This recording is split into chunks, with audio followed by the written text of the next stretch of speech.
মাহির এখানে বসে আছে একটা মাটির হাঁড়িতে মাটি নিয়ে। মাহি কি করছো সোনা? গাছ বসাচ্ছি। গাছ বসাচ্ছো? কিন্তু আমাদের বাগানেতে এত গাছ, তবুও তুমি গাছ বসাচ্ছো কেন? তাই আমাদের কি অক্সিজেন দেবে? গাছ বসালে অক্সিজেন দেবে গাছ? ও তাহলে তাড়াতাড়ি বসিয়ে ফেলো। কেমন করে গাছ বসাচ্ছো তুমি জানো? হ্যাঁ। এটা কি গাছ বসাচ্ছো দেখাও তো।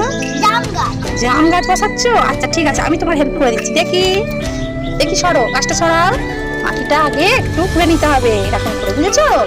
এটা দিয়ে একটু খুঁড়ে নিয়ে গাছটা এভাবে দিয়ে এবার তো পানি দিতে হবে গাছে, বলো? গাছে পানি দিতে হবে তো মাহি? তাহলে পানি কি করে আনবে? এই বেলুন। হ্যাঁ, বেলুন করে পানি আনছে মাহি। কোথা থেকে দেখি তো। চলে এসো, কি করছো? চলে এসো। ও বেলুনে করে পানি আনছে গাছে দেওয়ার জন্য। দিয়ে দাও, দিয়ে দাও, তোমার গাছে দিয়ে দাও, তাড়াতাড়ি দিয়ে দাও। এই তো, তাহলে মাহিরের গাছ লাগানো কমপ্লিট হলো। মাহি, এই গাছটা কি ফল হবে বলো তো? জাম। জাম হবে? আরো আর কি দেবে গাছটা, কি দেবে বলো তো? আর কি দেবে?